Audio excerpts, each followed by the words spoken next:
นี่คือเงินเดือนหนุ่มลาวที่มาทำงานในประเทศไทยแค่1 เดือนเองนะครับทุกคนมันจะเยอะขนาดนี้เลยหรอครับ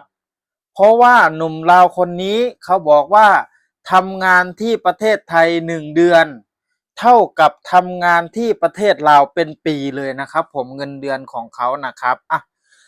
สวัสดีครับสวัสดีทุกคนเลยนะครับผมสวัสดีคนที่ติดตามจานเปิ้ลนะครับสบายดีเบิร์ดสู่ผู้สู่คนสบายดีคนที่ติดตามจานเปิ้ลเด้อบ่ว่าสิเป็น FC ฟังลาวแล้วก็ FC พี่น้องฟังไทยเนาะทุกคนเนาะมื้อนี้จานเปิ้ลสิได้มาเว้าเรื่องของหนุ่มลาวคนนี้ที่เพิ่นบ่เคยขึ้นมากรุงเทพมหานครจักเทื่อเนาะทุกคนเนาะหรือว่าประเทศไทยนั่นเองเนาะทุกคนเนาะ เพิ่นขึ้นมาเฮ็ดงานได้ทำงานไป1 เดือนเต็มแล้วเพิ่นได้มาบอกว่าเงินเดือนเพิ่นนี่ได้เท่านี้ได้เท่านี้เนาะทุกคนเนาะแล้วเพิ่นก็เปรียบเทียบใส่กับเงินที่เพิ่นเคยเฮ็ดงานอยู่ประเทศลาวหรือว่าอยู่บ้านเพิ่นเองนั่นเองเพิ่นเฮ็ดงานอยู่ประเทศไทยนี่1 เดือนเท่ากับเงินเดือนที่เฮ็ดงานอยู่ลาวนี่1 ปีเนาะทุกคนเนาะป๊าดจานเปิ้นก็ที่เพิ่นเว้ามาก็ยังบ่ทันอยากเชื่อคือกันเนาะเดี๋ยวอาจารย์เพิ่นสิพาไปฟังและไปเบิ่งคลิปนำกันไปฟังคลิปนำกันที่บ่าวลาวคนนี้เพิ่นได้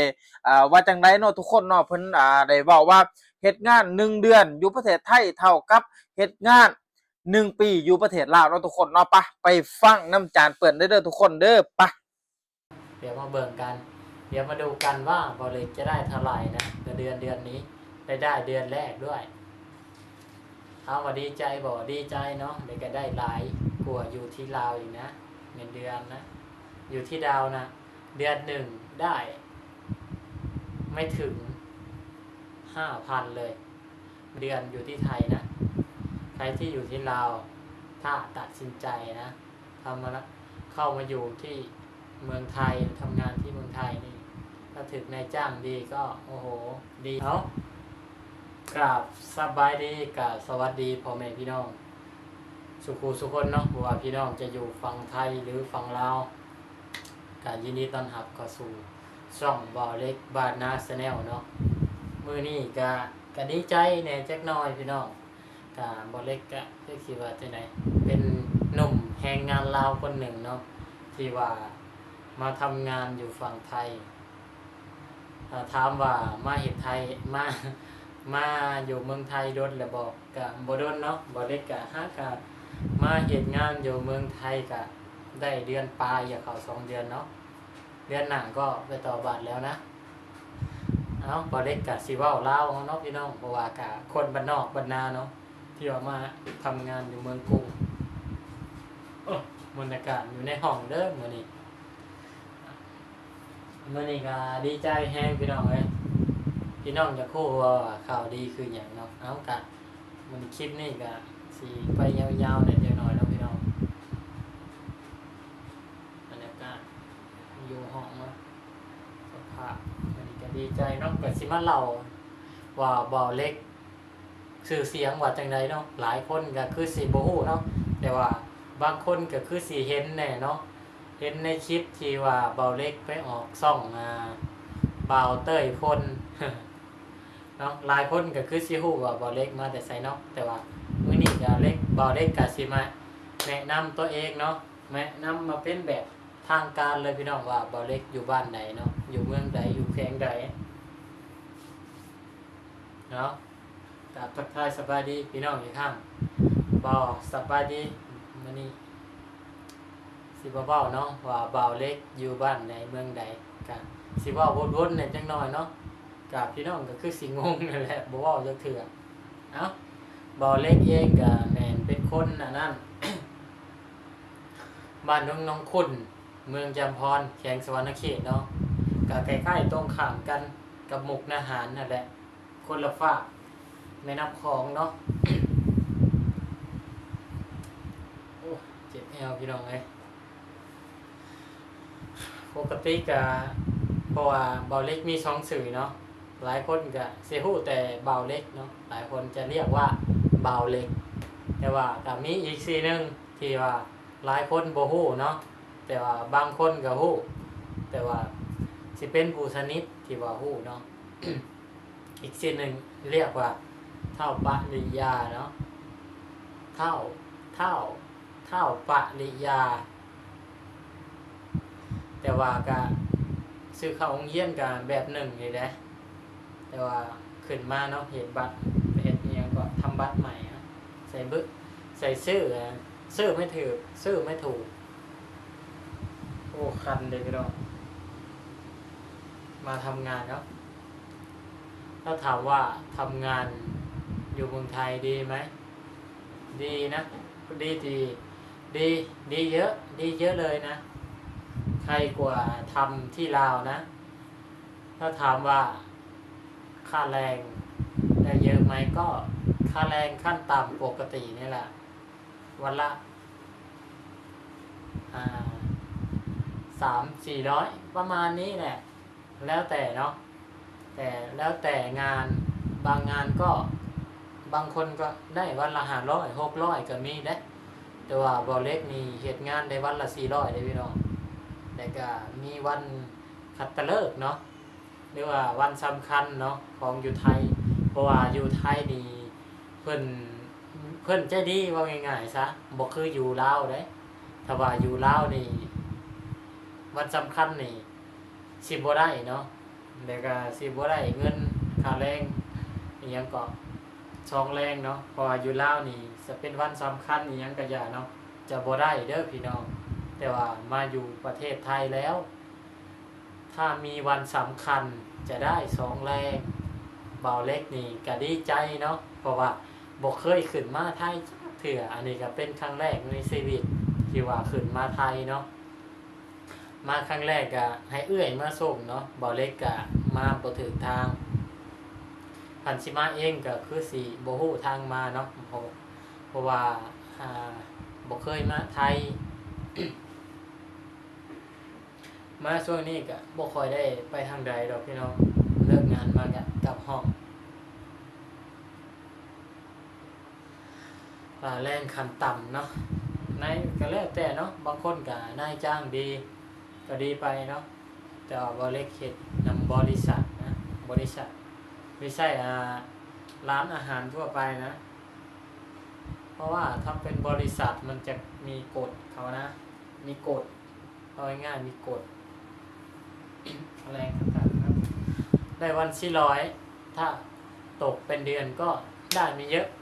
12,000 13,000อะไรนี้แหละแล้วก็มันมีเดือนมันจะมีบางเดือนเนาะที่ว่าได้วันนี้ก็วันสำคัญเลยวันนี้ก็พี่น้องเว้าบ่ถึกซ้ำคัตฤกษ์บ่วันสำคัญของแบบวันฟอวันแม่เนาะถ้าเป็นฝั่งไทยบ่เล็กก็บ่ฮู้เนาะเพิ่นคือให้เพิ่นคือใจดีแท้เพิ่นจะให้วันสำคัญเนาะวันได้2แรงถ้าเป็นที่ลาวนี่คือบ่ได้เลยเนาะบ่ว่าจะวันสำคัญก็อยากเพิ่นจะบ่ให้แต่ว่ามีวันหยุดเนาะค่าแรงขั้นต่ำอยู่ลาวน่ะได้วันละนะ50เป็นกีบ ถ้าเป็นเงินไทยก็เดี๋ยวนี้ก็เงินมันเฟ้อก็บ่ฮอดอันน่ะบ่ฮอด100 บาทซ้ำนะค่าแรงขั้นต่ำแต่ว่ามาอยู่ไทยนี่ถือว่าได้เยอะเนาะมื้อนี้ก็มีข่าวดีพี่น้องมื้อนี้ก็ได้เงินเดือนออกเนาะเงินเดือนเบาเล็กออก มื้อนี้ก็ดีใจเนาะพี่น้องอยากรู้ว่าเงินเดือนเบาเล็กได้เท่าใดเนาะได้บ่หลายเนาะพี่น้องเพราะว่าเบาเล็กก็เว้าไปแล้วเนาะได้ค่าแรงว่าได้400ก็ตกประมาณ 12,000 เนี่ยแหละเพราะว่าเบาเล็กได้เป็นเซ็กมาเนาะได้เป็นเซ็กเนาะเดี๋ยวสิมาเบิ่งเนาะว่าได้เท่าใดอยู่ในกระเป๋าเนาะเดี๋ยวมาเบิ่งกันเดี๋ยวมาดูกันว่าเบาเล็กจะได้เท่าไหร่นะเดือนนี้ได้เดือนแรกด้วยเอาว่าดีใจบ่ดีใจเนาะเดี๋ยวก็ได้หลายกว่าอยู่ที่ลาวอีกนะเงินเดือนนะอยู่ที่ดาวนะเดือนหนึ่งได้ไม่ถึง 5,000 เลยไม่ได้ครึ่งหนึ่งของเงินเดือนอยู่ที่ไทยนะใครที่อยู่ที่ลาวถ้าตัดสินใจนะเข้ามาอยู่ที่เมืองไทยทำงานที่เมืองไทยนี่ถ้าถึงนายจ้างดีก็โอ้โหดีนะถ้าถามว่าเมืองไทยดีไหม สำหรับเราเล็กนี่ก็ว่าดีเนาะเลยก็เพราะว่าเพิ่นก็ใจดีเด้เพราะว่าคนไทยนี่เพราะว่าเฮาสิไปทางใดเนาะเพิ่นสิมักใช้มีคำหนึ่งที่เพิ่นมักเว้าแล้วก็คำว่าขอบคุณครับเพราะว่าเฮาสิเฮ็ดหยังเนาะเพิ่นจะมีดอกคำว่าขอบคุณครับสวัสดีครับเนาะ เอาเดี๋ยวไปยิบจักหน่อยพี่น้อง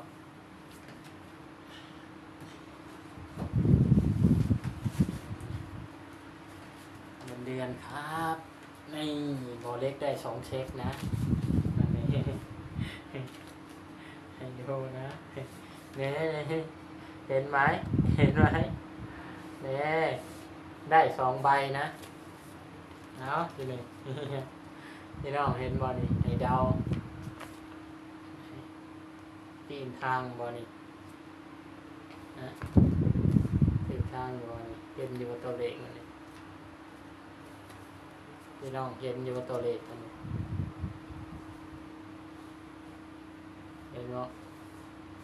ได้2ใบเนาะพอบอเล็กเห็น2บอลมาขึ้นมาทำอิฐเนาะ ขึ้นมาทำอิฐเห็ดคนละบอลเนาะแล้วก็มาย้ายอยู่ใหม่แต่ก่อนบอเล็กอยู่ที่บางกองน้อยเนาะเหตุงานอยู่ศิริราชบัดนี้มาอยู่กรุงเทพเนาะอยู่เพชรบุรีได้ไม่เยอะดอกเพราะว่าบอเล็กเหตุงานได้12วันเนาะและเงินออกวันที่1เพราะว่าบางงานบางบริษัทก็บ่ฮู้ว่าออกวันที่ยังเนาะแต่ว่าออกวันที่1เนาะอันนี้มันเหลือ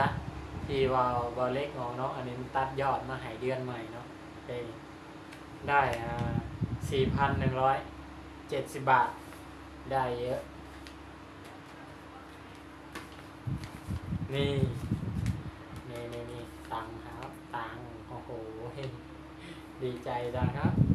มาดูกันนะว่าบอเล็กได้เท่าไหร่นะโอ้โหว้าวบ่าวลาวมาทำงานที่ไทยนะเงินเดือนแรกนะได้ไม่เยอะถามว่าเยอะไหมสำหรับบ่าวลาวนี่เยอะนะอยู่ที่ลาวนะไม่ได้ครึ่งหนึ่งเลย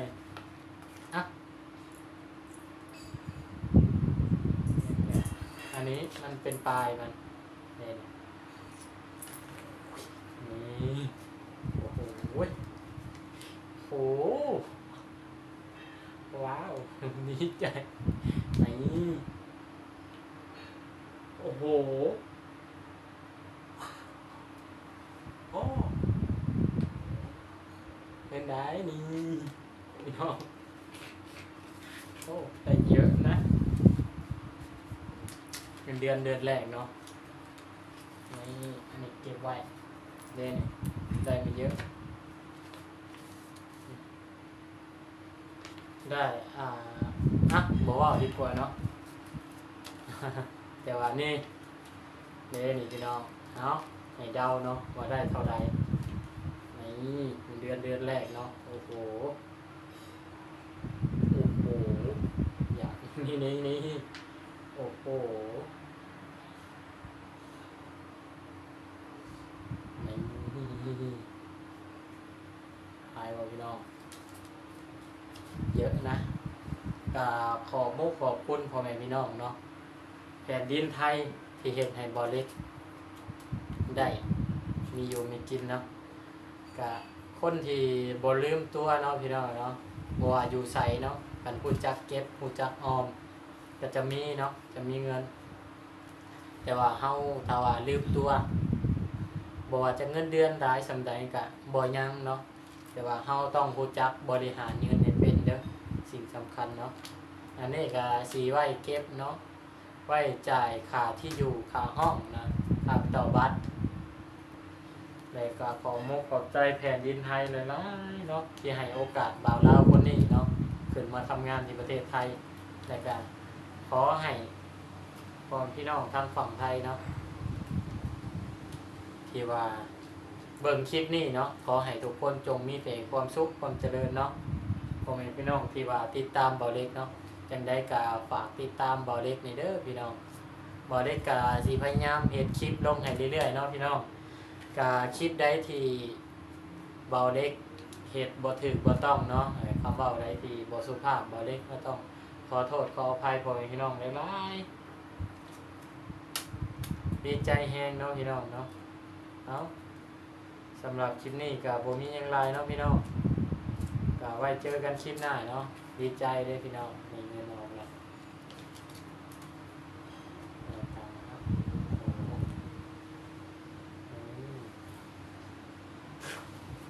เอาสำหรับที่นี่กับวิยังไลเนาะขอจบคลิปที่นี่เนาะพี่น้องเอาขอลาตัวไปก่อนสวัสดีครับสบายดีพี่น้องนอนหลับฝันดีสุขสุขคนเด้อบ๊ายบาย นี่แหละเนาะทุกคนเนาะนี่แหละก็คือที่คำที่บ่าวเล่าวคนนี้เพิ่นได้เว้าออกมาเนาะทุกคนเนาะเพิ่นได้เฮ็ดงาน1 เดือนไปแล้วได้เงินเดือนเท่านี้ทุกคนก็อาจสิได้ฟังแล้วทุกคนก็อาจสิได้เห็นเพิ่นเว้าฟังเพิ่นเว้านำกันกับจานเปิดเนาะทุกคนเนาะก็คือแบบว่าบ่าวเล่าวคนนี้เพิ่นบ่เคยขึ้นมากรุงเทพมหานครจักเทื่อเพิ่นก็กำลังมาเฮ็ดงานในเดือนแรกเนาะทุกคนเนาะก็เลยได้มาถ่ายคลิปอัดคลิปให้พี่น้องได้เบิ่งเนาะทุกคนเนาะให้พี่น้องได้รับชมน้ำกันว่าเงินเดือนเพิ่นเฮ็ดงานอยู่ลาวกับเฮ็ดงานอยู่ไทยนี่มันแตกต่างกันส่ำไรเนาะทุกคนเนาะสำหรับคลิปนี้อาจารย์เปิ้ลก็สิได้จบไว้เพียงส่ำนี้เด้อทุกคนเด้อถ้าทุกคนมีความคิดเห็นจังไดก็คอมเมนต์มาในคลิปนี้เนาะทุกคนเนาะสำหรับคลิปนี้อาจารย์เปิ้ลก็ฝากกดไลค์กดแชร์และอย่าลืมกดติดตามและอย่าลืมกดกระดิ่งแจ้งเตือนเพื่อบ่พลาดคลิปต่อไปของอาจารย์เปิ้ลด้วยทุกคนเด้อสำหรับคลิปนี้อาจารย์เปิ้ลศิลาไปแล้วเด้อสบายดีสวัสดีครับ